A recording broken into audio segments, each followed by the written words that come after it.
Hal-hazırda elə bir sənəd yoxdur ki, orada istehlakçıların konkret göstərilsin ki, hansı sahədə hüquqlarını məhz bu qurum qorumalıdır. Burada hansı dəyişikliyi nəzərdə tutursunuz? Təbii məhsul adı ilə satılsa da, amma müəyyən şübhələr doğurur. İstehlakçıların hüquqları daha çox qida yoxsa qeyri-qida sahələrində pozulur? Dövlət nəzarətinin keyfiyyət göstəricilərinin və monitorinqin aparılması ilə bağlı hesab edilir ki, çox ciddi problemlər var. Geri qaytarmaq və dəyişdirmək qaydası necə işləyirmi? Satıcı yanlış məlumat verirsə, burada bütün məsuliyyət sahibkarının öz üzərində olur.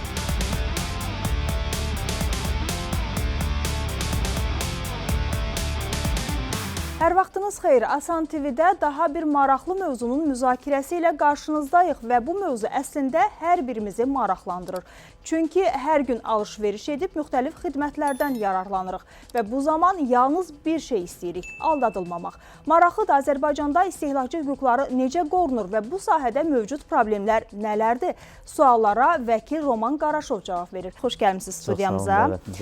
Və belə bir sualla başlamaq istəyirdik. İstehlakçı hüquqlarının qorunması ilə bağlı mövcud vəziyyəti necə dəyərləndirirsiniz və hansı sahələrdə daha çox problemlər müşahidə olunur? Əslində, istehlakçı hüquqları mülki hüququn bir hissəsidir və bütün dünyada mülki hüquqdan ayrılaraq istehlakçı hüquqların yaranmasının əsas məqsədi o idi ki, həssas təbəqə olan istehlakçıların hüquqlarının daha etibarlı, daha yüksək səviyyədə qorunmasıdır. Ümumi vəziyyət bugün o qədər də qənaətbəxş hesab etmək olmaz. Çünki problemlər var, şikayətlər var. Artıq istehlakçılar da əvvəlki istehlakçı deyil, daha fəaldılar, daha müraciət etmək imkanları belə deyək, əlçatandır. Onlayn vasitələrlə, qaynar xətt vasitəsilə və müxtəlif vasitələrlə şikayətlərini dövlət qurumlarına bildirə bilirlər və mümkün qədər onların operativ şəkildə cavablandırması hallarına da rast gəlirik. Lakin məlumdur ki, artıq illərdir ki, davam edən sahibkarlıq sahəsində yoxlamaların aparılması dayandırıldığından sahibkarlıq fəaliyyətinə birbaşa kompleks şəkildə yoxlanması, bütün istehlakçıların hüquqlarının müfəssəl şəkildə qorunması hallarına rast gəlinmir. Bu, dediyimiz sualın biraz da sual altına qoyur ki, dövlət qurumları bugün tamamilə sahibkarlıq fəaliyyətini yoxlaya bilirmi istehlakçı prizmasından qanunvericiliyin tələblərinə riayət edib etmilməsində? Xeyr, bu imkanları yoxdur, məhduddur və buna görə də pozuntu halları da çoxdur. Qeyd elədiniz ki, artıq istehlakçılar bir qədər aktivləşib, onları narahat edən məsələlərlə bağlı müraciətlər edirlər. Lakin vətəndaşlar bildirir ki, onların müraciətləri bir çox hallarda gec araşdırılır. Sizcə bu gecikmələrin əsas səbəbi nədir? Əslində, Azərbaycanda elə bir istehlakçı platforması yoxdur ki, həmin platforma vasitəsilə dərhal həm inteqrasiya olunmuş biznes strukturları, həm belə deyək, sadə istehlakçılar və dövlət qurumları eyni şəbəkə vasitəsilə, eyni portal vasitəsilə operativ şəkildə bir-birlərinin fəaliyyətinə baxsınlar, müraciətlərin araşdırılmasına nəzarət edə bilsinlər. Bu baxımdan da, məsələn, dövlət qurumu müraciəti əldə etdiyi zamanı ya orada əgər qida məhsullarına münasibətlərdirsə yoxlama açılmalıdır, bunun üçün müvafiq prosedurları keçməlidir, bu mürəkkəb bir prosesdir. Qeyri-qida məhsulları ilə bağlı isə daha çox yoxlama xarakterli olunmur, sorğular ünvanlanır. Sahibkara o məktubun çatması, onun cavablandırılması, ümumiyyətlə məsələnin araşdırılması və geri dönməsi müəyyən vaxt ala bilir. Bunun operativləşdirilməsi üçün hesab edilir ki, daha çevik platformalar mövcud olmalıdır. Yaxud oxşar hər hansı təkliflər əsasında bu müraciətlərə baxılmasını daha belə deyək ki, operativləşdirmək olar. Lakin kiçik sahibkarların münasibətdə bunun tətbiq olunması da heç real görünmür. Yeri gəlmişkən istehlakçıların hüquqları daha çox qida yoxsa qeyri-qida sahələrində pozulur? Doğrudur ki, bunlar ayrı-ayrı qurumların nəzarətindədir. Qida məhsulları ilə əlaqədar qidanın keyfiyyəti və saxlanma şəraiti və digər bu kimi məsələlərlə əlaqədar Qida Təhlükəsizliyi Agentliyi burada səlahiyyətli qurumdur və qida məhsullarının laboratoriyalarının, dövlət nəzarətinin, keyfiyyət göstəricilərinin və monitorinqin aparılması ilə bağlı hesab edilir ki, çox ciddi problemlər var. Xüsusən məhəllə marketlərdə satılan məhsulların hansı tarixdə, harada istehsal olunduğu, mənşəyi bəlli olmayan, belə deyim, qablaşdırma qaydalarına belə riayət olunmayan məhsullar satılır ki, bu doğrudan da müəyyən mənada təbii məhsul adı ilə satılsa da, amma müəyyən şübhələr doğurur. Çünki bilinmir onun mənşəyi nədir. Məsələn, bu ət məhsulları da ola bilər, digər məhsullar da ola bilər. Vətəndaşlar da bu məqamlarda daha diqqətli olmalarını tövsiyə edirik. Bu baxımdan hesab edirik ki, qanunvericiliyin yenidən baxılmalıdır, yenidən işlənilməli məqamlar çoxdur.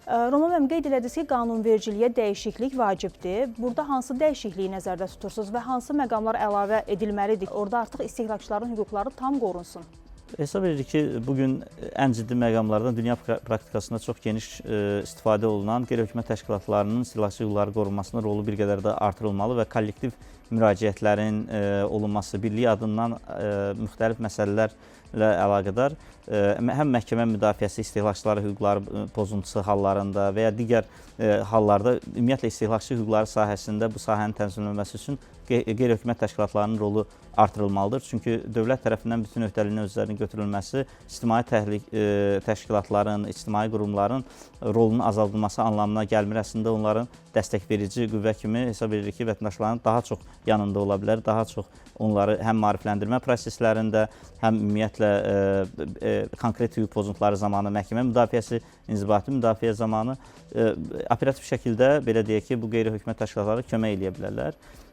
Həmçinin sahibkarlarla istehlakçılar arasında bir körpü rolunu oynaya bilərlər. Bu baxımdan onların rolunun artırılmasına bağlı qanunvericiliyin təkmilləşdirilməsi məqsədə müvafiq olardır. Eyni zamanda ümumiyyətlə istehlakçı hüquqları müdafiəsi haqqında qanun 1995-ci ildə qəbul olunsa da onun kompleks əlavə və dəyişikliklər bu günədək edilməyib və hesab edirik ki, ən qısa müddətdə bu dəyişikliklər mövcud digər normativ aktların tələbləri ilə uyğunlaşdırılmalıdır. Qurumların səlahiyyətləri daha konkret göstərilməlidir. Məsələn, hal-hazırda elə bir sənəd yoxdur ki, orada istehlakçıların konkret göstərilsin ki, hansı sahədə hüquqlarını hansı məhz bu qurum qorumalıdır. Bu pərakəndə şəkildə sistemli xarakterli deyil və sistemli olmadığına görə sui-istifadə halları olur. Bəzən qurumlar arasında anlaşılmazlıq olur, bir müraciət edilir, bir qurumdan sonra göndərilir, başqa bir qurum tərəfindən araşdırılır. Bu məsələlərlə bağlı, ümumiyyətlə əlavə və dəyişikliklərlə bağlı ciddi bir sənədlərin işlənməsi, normativ sənədlərin işlənməsi vacibdir, günün tələbidir və eyni zamanda sahibkarlıq sahəsində yüzlərlə normativ akt qəbul olunub daha sonraki dönəmdə, hansı ki, istehlakçı hüquqları müdafiəsi haqqında qanun qəbul ediləndə o qanunlar mövcud deyildi ümumiyyətlə.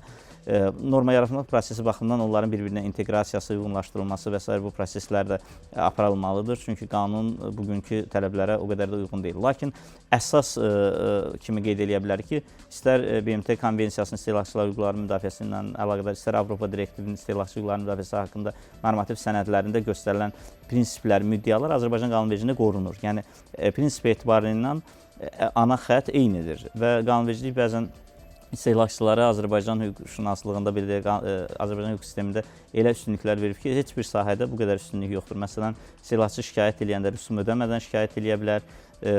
Şikayət edilməsi üçün hər hansı məhkəmə aidiyyatı mübahisələndirilmir. Malın alındığı yerdə də, xidmətin göstərildiyi yerdə də məhkəməyə müraciət oluna bilər və ya belə deyək, cavabdehinin ünvanı üzrə, iddiaçının ünvanı üzrə, yəni çoxsaylı imkanların verilməsi və güzəştlərin edilməsi Azərbaycan qanunvericiliyinin istehlakçılara həssas yanaşdığını göstərir. Lakin qeyd etdiyimiz kimi dövrün tələblərinə uyğun olaraq qanun yaradıcılıq prosesi əslində zamanın tələblərinə uyğunlaşdırmalıdır. Çünki bugün həmin qanunda və ya ticarət qaydalarında və ya digər normativ sənədlərdə onlayn ticarətin tənzimlənməsi və onlayn ticarətdə baş verən bugünkü rastlaşdığımız halların demək olar ki, heç biri ilə bağlı bir normal müddəa tapa bilmirik ki, ona istinadən biz şikayətimizi, tələblərimizi verə bilək. Hətta yazılmayıb ki, burada ənənəvi ticarətdə olan onlayn platformalara da aid edilir.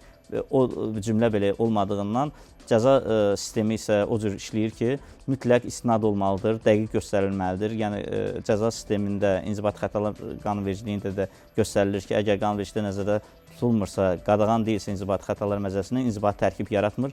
Cinayət məcəlləsində də bu cürdür. O baxımdan da hesab edilir ki, normaların tərkibi daha aydın olmalıdır ki, cəza sistemi də işləsin. Hər hansı vətəndaş şikayətçi olanda da konkret maddələrə istinadən öz hüquqlarını daha operativ şəkildə qoruya bilsin. Onlayn şəkildə aldığımız hər hansı bir məhsulu geri qaytarmaq və dəyişdirmək qaydası necə işləyirmi, effektivdirmi? Onlayn məhsullarla bağlı açığı məhsul alınıbsa, əmtəə görünüşü dəyişdirilməyibsə, dəyişdirilməli olmayan malların siyasında olan məhsul deyilsə, müəyyən tələblər var təbii ki, qeyri-qida məhsuludursa, bu təbii ki 14 gün ərzində yarlığı, etiketi pozulmadan dəyişdirilib qaytarıla bilər. Bu onlayn platformalarda aid edilir. Hal-hazırda dövlət qurumlarında yanaşması bu formadadır. Lakin əksər hallarda məhsul çatdırıldıqdan sonra yaxud ödəniş olunduqdan sonra dəyişdirmə və qaytarmaqdan imtina edirlər və şikayət ediləcək sahibkarı da tapmaq olmur. Bir telefon nömrəsi olur, o da bəzən saxta WhatsApp nömrələri və s. saxta nömrələr kimi müəyyən olunur ki, hansı ki onlarla şikayət eləmək, araşdırmaq bir qədər çətinlik törədir. Sosial şəbəkədəki platformalar isə silinə bilir, adı dəyişdirilə bilir və s. Onun şəxsi identifikasiyaya imkan vermir ki, fərdin məsuliyyətini müəyyən olunsun. Bu baxımdan da istehlakçıların daha belə deyək ki, diqqətli olmalarını tövsiyə edirik ki, hər hansı məhsul alanda onun qəbzini, çekini, hansı sahibkarlıq subyektinə aid olduğunu ən azından təsdiq edici müəyyən sübutları əldə etsinlər ki, pozuntu halında mübahisələndirmə imkanları olsun. Çünki sübut etmək yükü mülki qanunvericiliyə əsasən iddiaçının üzərinə düşür. İddiaçı əgər sübut edə bilmirsə ki, onun hər hansı bir hüququ pozulub, o zaman ümumiyyətlə dəymiş zərəri də tələb edə bilmir. Roma müəllim, əslində təkcə onlayn alış-verişdə deyil, bir çox ənənəvi ticarət mərkəzləri də geri qaytarmaqdan imtina edir məhsulu. Bəs bu halda necə tənzimlənir və onlara qarşı hansısa bir cərimə, cəza mexanizmi mövcuddurmu? Dəyişdirmə qaytarma qaydalarına bağlı qeyd etdiyim kimi, əgər məhsul alınıbsa, istifadə olunmayıbsa təbii ki, 14 gün ərzində dəyişdirib qaytarmaq mümkündür. Əgər hər hansı sahibkar tərəfindən bundan imtina olunursa, qeyri-qida məhsullarına münasibətdə Antisar və İstehlak Bazarı Nəzarəti Dövlət Agentliyinə müraciət oluna bilər və onlar bu pozuntunu müvafiq sənədlərlə və sübutlarla təqdim edildiyi halda inzibati xəta tərkibinin əlamətlərini gördükdə İnzibati Xətalar Məcəlləsinin müvafiq olaraq 600 manatdan 900 manata qədər dəyişdirmə qaytarma qaydalarının pozuntusu ilə əlaqədar inzibati qaydada cərimə edə bilərlər. Hətta göstəriş də verə bilərlər ki, dəyişdirmə həyata keçirilsin və s. Buna da riayət edilmədikdə növbəti sanksiya tətbiq oluna bilər. Bu baxımdan əslində vətəndaşlar müraciət etsələr, onların hüquqları qorunur. Qeyd etdiyim kimi, amma sübutlar olmalıdır. Xaricdən xüsusən sifarişlə məhsul gətirən şirkətlər istehlakçını aldadır, göstərdiyi və ya təqdim etdiyi barəsində informasiya verdiyi məhsullarla çatdırılan məhsullar arasında fərqlər olur. Bu uyğunsuzluğun özü də hətta məhsul keyfiyyətsiz olmasa belə qüsurlu məhsul sayılır. Çünki müqavilə şərtlərinə uyğun olmayan hər hansı məhsul da verilirsə, məsələn, rənginə, ölçüsünə və s. uyğun deyilsə, bu halda qüsurlu sayılır. Biz bəzən istehlakçılar arasında elə fikir yaranır ki, qüsurlu məhsul odur ki, hər hansı bir yeri sökük olsun, əzik olsun və s. Bu deyil. Müqavilə şərtlərinə uyğun olmadıqda, istehsal qüsuru, istehsal xarakterinə uyğun olmayan hər hansı bir orada nasaslıq aşkar olunduqda da məhsul qüsurlu sayılır. Sosial şəbəkə üzərindən alış-verişdən danışdınız. Bax, bu sahədəki hüquqi boşluqların aradan qaldırılması üçün hansı işlər görülməlidir və buradakı boşluqlar hansı nəticələrə gətirib çıxarır? Sosial şəbəkə elədir ki, o reklam vasitəsilə 1 milyon insana da o informasiyanı qısa müddətə çatdıra bilər, satışını eləyə bilər, saxta məhsullarla bağlı daha çox insan təhlükə altındadır. Bu baxımdan da onların sanksiyası da digərlərinə nisbətən daha ağır hesab edirik olmalıdır. Çünki bəzən bilinmir, aldacı nömrələr vasitəsindən və ya müəyyən kadrlar nümayiş olunmaqla, müəyyən məhsullar nümayiş olunmaqla kütləvi satış edilir. Lakin məlum olur ki, bu məhsul ümumiyyətlə həmin şəxslər aşkar eləmək qeyri-mümkün olur. Həmçinin internet resurslarında daha peşəkar dələduzlar, belə deyək ki, mövcuddur. Bunu da nəzərə almaq lazımdır. Və eyni zamanda kibertəhlükəsizlik məsələləri vardır ki, kart məlumatlarının ələ keçirilməsi, digər bu kimi risklər də var. Ona görə onlayn platformaya heç də səthi baxmaq lazım deyil. Hər hansı məhsul görən kimi dərhal onun üçün beh göndərmək və ya ödənişin tam olaraq edilməsi bu doğru deyil. Hesab edirik ki, daha çox üstünlük versinlər.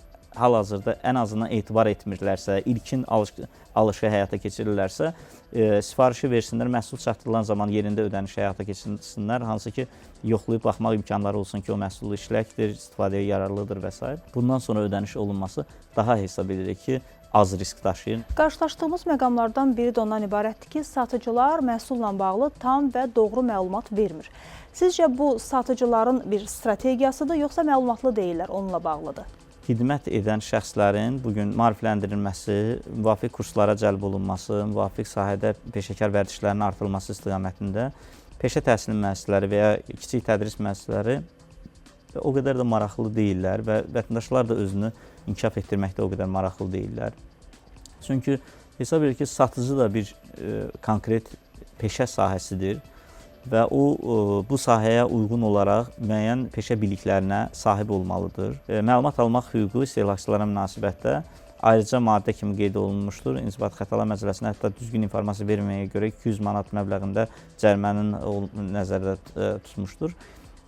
Satıcı təbii ki, məlumatlı olmalıdır. Lakin məlumdur ki, nə sahibkar satıcı ilə bu münasibətlərdə əksər hallarda onu informasiya ilə əhatə etməyə çalışmır, nə də satıcılar bu məlumatları ciddi şəkildə araşdırıb təhlil eləmirlər. Sahibkarlar bilməlidirlər ki, belə pozuntular olduqda satıcı yanlış məlumat verirsə, burada bütün məsuliyyət sahibkarın öz üzərində olur və cərimə də məhz o yönlə şəxsi eyniləşdirmə nömrəsi ilə fəaliyyət göstərən sahibkarın üzərində qalacaq, yəni o cəzalar, cərimələr və s.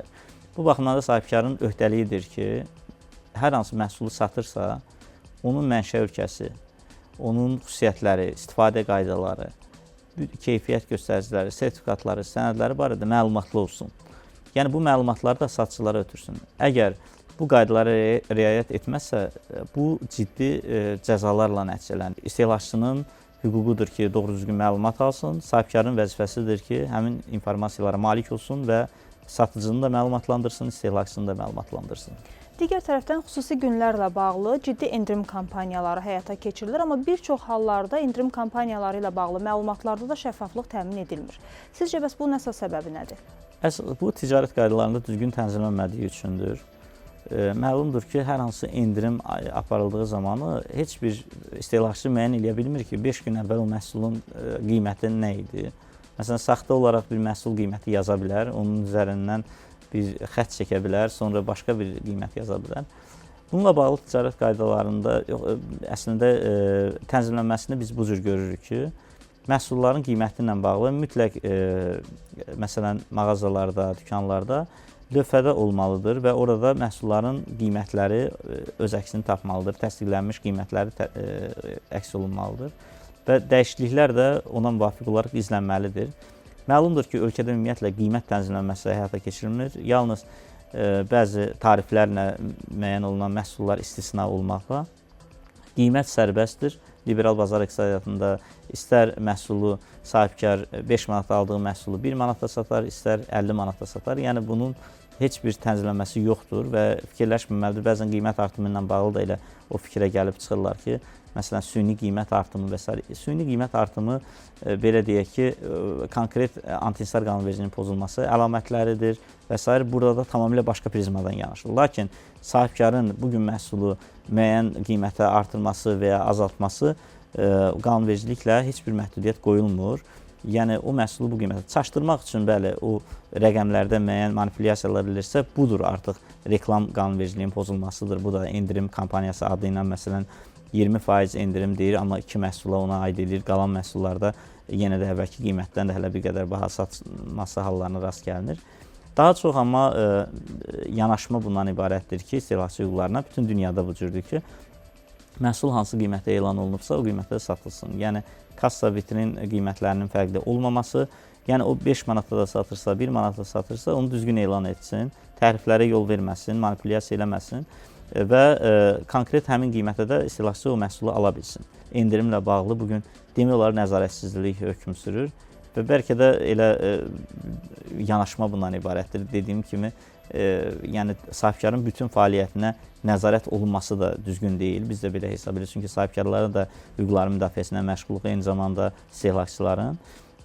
Burada müəyyən balansın qorunması mütləqdir. Bu da maarifləndirmə ilə mümkündür ki, əgər istehlakçı nə qədər bilikli olarsa, istənilən məhsul alarkən araşdırsa, bugün əlində telefonla hər kəs istənilən məhsulun xüsusiyyətləri barədə, keyfiyyəti barədə, digər göstəriciləri barədə, hətta o məhsulu alarkən kimlərsə çətinliklə üzləşibsə, istifadə qaydalarını və s. bunları çox asanlıqla informasiyanı ala bilirlər. Sadəcə tənbəllik edib o informasiyanı almırlar və körtəbii şəkildə seçim edir, sonra isə aldadılması hallarına rast gəlirlər. Ona görə bugün maarifləndirilmiş istehlakçı əslində sahibkardan tələbləri də yüksək olur. O baxımdan da araşdırmaları, öyrənmələri, vaxtlarını daha səmərəli istifadə edərək istənilən bir məhsul seçimi zamanı diqqətli olmalarını tövsiyə edirik. Vətəndaşların narazı olduğu məqamlardan biri də Azərişıq, Azərqaz, bu kimi qurumların fəaliyyəti ilə bağlıdır.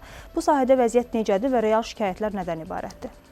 Bugün kommunal xidmətlərin göstərilməsində istər istilik təchizatı, elektrik və su təchizatı ilə bağlı xeyli problemlər var. Bu sahələrin əslində vahid platformalarda hesab edirik ki, birləşdirilməsi və ümumiyyətlə bu sahənin dövrün tələblərinə uyğunlaşdırılması vacibdir.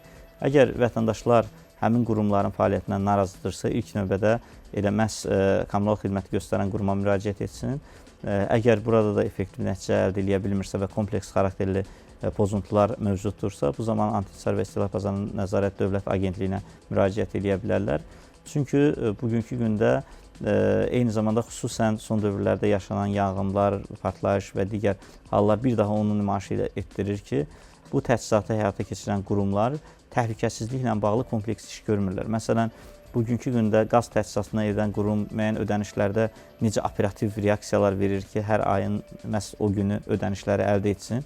Eyni zamanda hesab edirik ki, baxış keçirləri təhlükəsiz müəyyən qurğularla, vasitələrlə həmin mənzillərin, həmin ticarət obyektlərinin və s. yanğın təhlükəsizliyi qaydalarının riayət edib etmənməsini yoxlamalı, müvafiq tövsiyələrini verməlidirlər. Əgər riayət olunmursa, yazılı xəbərdarlıq edərək, müvafiq hətta o vətəndaşın özünü cəzalandıra bilərlər, ona qarşı sərt tədbirlər, hətta təchizatı dayandıra bilərlər. Bu formada yanaşılmalıdır, daha radikal yanaşmalıdırlar hesab edirəm. Çünki güzəşt yoxdur, yəni ümumiyyətlə yanğın, partlayış və digər insan həyatına son qoyur. Bu baxımdan da təhlükəsizlik qaydalarının riayət olunması da və bu sahədə səlahiyyətli qurumlarla bərabər kompleks işlərin aparılması da hesab edirik ki, vacibdir. Çox sağ olun, təşəkkür edirəm. Bir daha sizə gəldiniz və suallarımızı cavablandırdınız. Bir daha xatırladım ki, qonağımız vəkil Roman Qaraşov idi. Sağ olun, sağlıqla qalın.